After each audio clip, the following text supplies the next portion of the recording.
Two men decided to go canoeing. They put the boat in the water, but soon got into a heated argument over who should steer. Facing each other at opposite ends, they paddled furiously, trying to overtake the other. But they could get nowhere. The canoe simply spun in circles, around and around and around.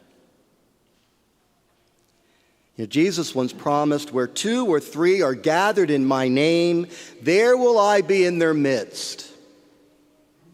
He might just as well have said, "Where two or three are gathered, their politics will be in their midst."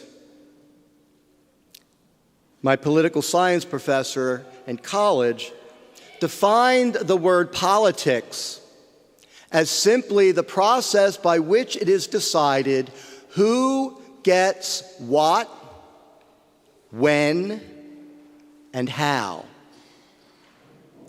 Kind of simplistic, but I think it does capture the spirit of any kind of politics. Two forces that are constantly at play in this dynamic is the conservative, which bases decisions on past experience and seeks to keep things pretty much the way they always were, and the liberal, which is always looking for new approaches based on the latest theories. Both have their strengths and weaknesses. Both often make good points and therefore have something to contribute to the process of decision-making that intelligent people should always consider. The problem is, human beings, as we well know, can be dogmatic, excessive, intolerant, short-sighted, and pretty stubborn. We often refuse to listen to each other and just can't bring ourselves to appreciate what the other side brings to the table. The result is usually political paralysis. Like the two men in the canoe, the issues remain unresolved. The boat goes nowhere. Sounds a little like Congress, doesn't it? Christian faith calls those who desire a true union with God, or as St. Paul writes, to share the image of his Son, to take their cue from Solomon, the son and successor of Israel's great King David, whose words we just heard a few moments ago. Commanded by God to ask for anything he wanted, anything at all, Solomon does not ask for money, for power, for fame. He asks for one thing and one thing only: wisdom.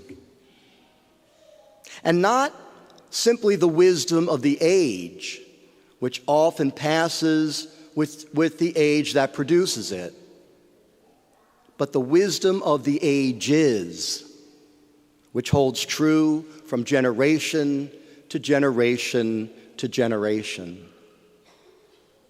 This kind of wisdom is achieved by listening to the voice of God speaking to us in the quiet of our minds and hearts when we take the time for prayer, meditation, and reflection on his word from Holy Scripture. And also from reflecting on the person of Jesus, what he said and what he did. The God-man, who was tolerant except with the intolerant, who was compassionate, merciful, and forgiving, but who also condemned selfishness, self-righteousness, and vengeance. What do we do when we take that time? What do we find? Sometimes we might see ourselves led to what might be called a more conservative approach. Other times, perhaps a more liberal one. Take, for example, the fifth commandment, thou shalt not kill. As we apply this in the age in which we live, from the conservative perspective, this commandment certainly includes the unborn. But from a liberal perspective, this commandment also includes the criminal. Is one more important than the other? Is any life more sacred than any other? No. All human life is sacred, no matter who, no matter what. This is what Jesus is talking about in our gospel today. That the truly wise person is the one who can bring from the storeroom of his or her own mind both the old and the new, who tosses nothing aside but seeks what can be of great value in it, both the tried and the true, and the new and the improved. Rather than chasing after morally bankrupt philosophies and corrupting worldly treasure, things that do not and indeed cannot last, we would be much better served by following the lead of Israel's great King Solomon, and even more, that of the Messiah, sent to liberate us from corruption, by pursuing wisdom and understanding that leads us to the real truth which resides in God and in God alone.